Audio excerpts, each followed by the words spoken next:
So today I want to just focus on 3 or 4 points which are relevant to attracting skills in agribusiness for the future.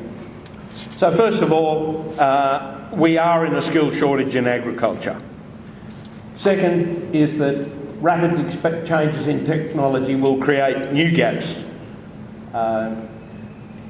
Third point is that we have the Generation Y replacing the baby boomers, and you need to be cognizant of what impact that's going to have on employment.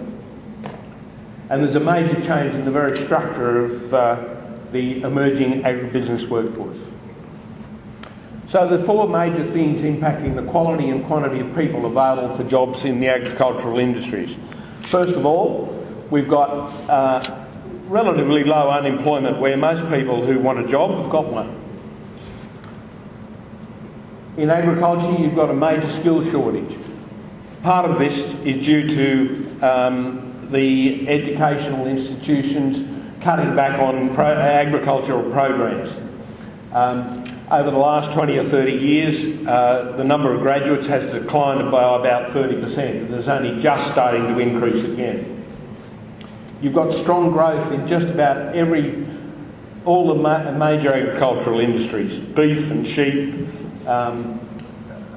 particular, the flavour of the decade, and the vegetable industry, the horticulture industry is looking towards Asia for growth, as are many other businesses.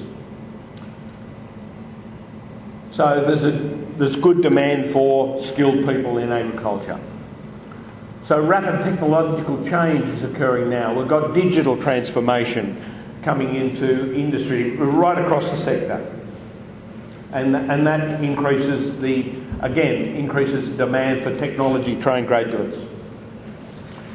Professor Prattley from Charles Sturt University said skills shortages remains the number 1 threat to the agricultural sector's ability to succeed. There's about 4,000 jobs advertised in the agriculture sector per annum, and the number of graduates that are coming out these days are around 600 a year. So there is a shortfall in graduates. And this occurs right back to secondary school. In 1997, you had 2,200 people in New South Wales studying agriculture for the HSC. In 2012, this was about half that. So the number of students have declined by almost half. If you look at the CCADs for agricultural graduates in farming, animals and conservation, they've increased by 2.5 times in a period of about 6 years. So what we've got is emerging technologies. There's now widespread use of GPS technology in agriculture.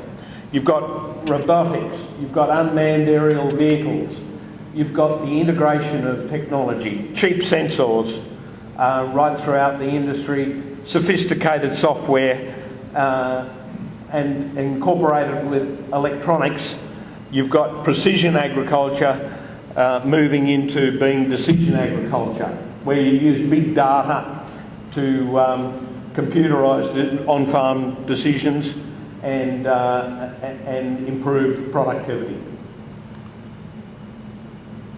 So let's talk about demography for a moment. You've got Generation Y moving up to become a major part of the workforce. In 2020, they're predicted to be the biggest part of the workforce with 42%. So who are they? They're the people who were born roughly between 1980 and the mid-1990s. They are the children and grandchildren of the baby boomers, and they're the best education and most material provided for generation ever. On average, they're going to have 4 careers in their lifetime. they'll stay an average of 2 years in a role. That's much less than the baby boomers. They'll work for 17 employers in their lifetime. They'll have a voluntary turnover rate of in excess of 15%. 1 in 3 will work casually or part-time, and they don't live to work, they work to live.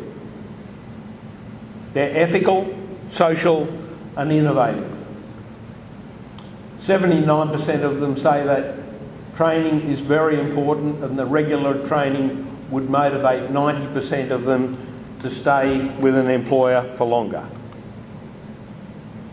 It's important to recognise that only 16% of Generation Ys currently choose to live in non-urban areas, so this has got implications for agriculture. So the point is that we're entered a new era, and we've got a generation who thinks differently to the baby boomers. So this new workplace entrant has had 2 decades of cultural shaping. So these attitudes are not going to be changed by an employer.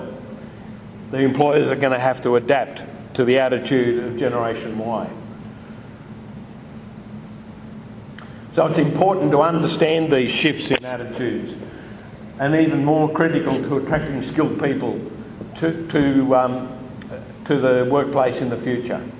And this is so much more important in an industry where there is skill shortages. So what does Generation Y want? They want competitive remuneration, and they're in a strong bargaining position to gain this because their skills are in short supply. They want career pathways. They don't want just jobs. They want training and education. And they want to work in a culture of acceptance and collaboration. So the workplace is also changing in terms of the rise of women.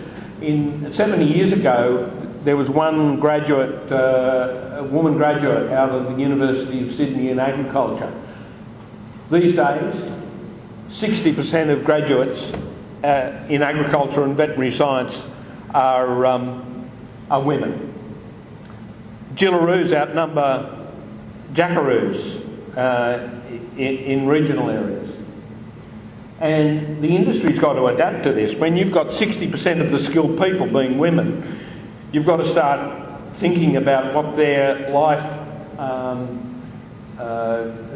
plans are. You know, they'll want to have children and they'll want to come back into the workforce later. As employers, you've got to think about that and adapt to it. So in summary, we're in the midst of a major generational change in the workforce as baby boomers retire and Gen Ys become dominant. This change is important because Gen Ys have different attitudes and approaches to employment and work life.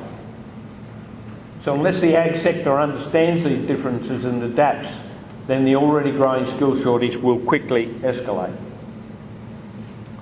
We need to be cognisant that women are an important part of that skill set, and agriculture and agribusiness will need to adapt to these many changes to get to compete for the skills required.